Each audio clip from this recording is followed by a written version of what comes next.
Hi students, question number 49 का second part, जिसमें first part पे हमने रिवैल्यूएशंस अकाउंट और पार्टनर्स कैपिटल अकाउंट बनाया। सेकंड पार्ट में हमारा होगा न्यू बैलेंस शीट और उसके साथ साथ जेड पार्टनर्स लोन अकाउंट। इसके अंदर हम देखते हैं गाइस, इसमें स्टूडेंट्स की जो न्यू बैलेंस शीट है वो हमारी ओल्ड बैलेंस शीट प्लस जो एडजस्टमेंट है उनको ध्यान में रख के हम कंसिडर करेंगे। उसको ध्यान में रख के अगर बनाएंगे तो हमें यहाँ पर देखते हैं कि प्रोविजंस फॉर डाउटफुल डेट जो है उसका हमने एडजस्टमेंट रिवैल्यूएशन अकाउंट में किया। नेक्स्ट जो आइटम है वो सन्ड्री क्रेडिटर्स, तो सन्ड्री क्रेडिटर्स में there is no any change, तो यहाँ पर सन्ड्री क्रेडिटर्स हम 15,000 से वो आगे ले आएंगे। इसके साथ साथ हमने जो कैपिटल अकाउंट तैयार किया था उससे जेड का जो कैपिटल थी वो कन्वर्ट की होगी किसमें, लोन अकाउंट पे। तो अब ये लोन अकाउंट है न्यू बैलेंस शीट के अंदर जेड का जो है कितना आ जाएगा 60,000। नाउ कैपिटल का जो बैलेंस था एक्स और वाई का, वो हमारा जो न्यू बैलेंस रेशियो निकला था वो 75,000 और 60,000 फाइंड आउट हुआ था, जिसे हम यहाँ पर ट्रांसफर करेंगे तो टोटल कैपिटल है वो हमारी कितनी 1,35,000 है, वो एक्स और वाई की कैपिटल आ जाएगी। इसके साथ अगर हम देखते हैं कि बैलेंस शीट में सबसे पहले और ओल्ड बैलेंस शीट जो हमारे पास थी उसमें कैश इन हैंड जो था, कैश एट बैंक जो है 10,000 था। इस क्वेश्चन के दौरान पीरियड में क्या चेंज हुआ, सबसे पहले क्या है कि हमने देखा कि एक्स जो है वो कैश मंगाया जा रहा था और वाई को भुगतान किया गया था।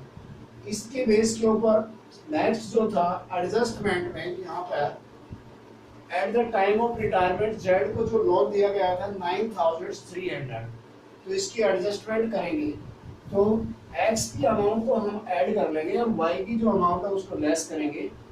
साथ में जो जेड को जो भुगतान किया उसे लेस करेंगे तो नेट जो बैलेंस है कैश का जो आएगा वो आएगा हमारे पास 7,700 जो है वो नेट बैलेंस आ जाएगा।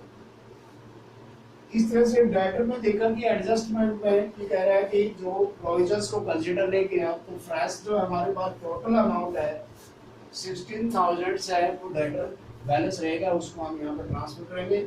स्टॉक में किसी तरह की कोई एडजस्टमेंट नहीं है तो हमने स्टॉक जो है यहाँ पे दिया हुआ है 20,000, तो यहाँ 20,000 को सीधा ट्रांसफर करेंगे यहाँ पे स्टॉक की अमाउंट।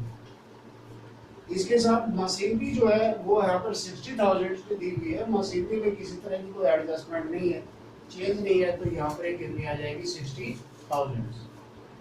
अब स्टूडेंट्स हमने देखा कि लैंड एंड बिल्डिंग की एडजस्टमेंट के ऊपर था जो कि रिवैल्यूएशन में हमने किया था, तो ये 1,20,000 के ऊपर 10% जो हमने क्या है कि जो वैल्यू थी वो डेप्रिशिएट हो रही थी। इट मीन्स यहाँ पे जो बैलेंस बच गया वो 1,08,000 जो बैलेंस बच जाएगा लैंड एंड बिल्डिंग का, वो हम यहाँ पर क्या ट्रांसफर कर लेंगे। इस तरह से अगर हम देखते हैं तो ये जो बैलेंस शीट है वो एसेट साइड का 2,10,000 आ जाता है और लायबिलिटी साइड का भी 2,10,000 अमाउंट आ जाती है। इससे हमारी न्यू बैलेंस शीट है वो कंप्लीट हो जाती है। सेकेंडली जो क्वेश्चंस में पार्ट 2 में जेड का जो लोन अकाउंट जो तैयार करना था तो हम कैपिटल अकाउंट से अमाउंट ट्रांसफर करेंगे लोन अकाउंट में, वो उसकी अमाउंट जो निकली थी जेड की वो 60,000 थी, वो ट्रांसफर करेंगे और एडजस्टमेंट बेस पे 10% इंटरेस्ट रेट दिया हुआ है ऑन बैलेंस पे। तो हमारे में देखेंगे कि जो फर्स्ट ईयर में जो end of the first year जो इंटरेस्ट बनेगा 60,000 के ऊपर 10% यानी कि 6,000 बनेगा और टोटल अमाउंट है वो इसकी कितनी है कि 66,000 हो जाएगी उस ईयर में। लेकिन हमें 3 इंस्टॉलमेंट के अंदर इसका भुगतान करना है, तो 60,000 के जो 3 इंस्टॉलमेंट है 1/3 करेंगे तो 20,000, तो ये इसका क्या आ जाएगा इंस्टॉलमेंट अमाउंट आ जाएगी। साथ में जो है कि प्लस इंटरेस्ट है 6,000, तो यहाँ पे उसे भुगतान करना पड़ेगा 26,000 हमको भुगतान करना पड़ेगा। रिमेनिंग जो अमाउंट है फर्स्ट ईयर में जो बचेगी वो हमारी कितना 40,000 बच जाएगी। अब इस 40,000 बैलेंस से सीडी जो बचेगा इसको नेक्स्ट ईयर में फर्स्ट अप्रैल को हम क्या करेंगे, बीडी के लेके जाएंगे बैलेंस बीडी, और बैलेंस बीडी हमारे पास 40,000 आ गया, बहुत इजी है।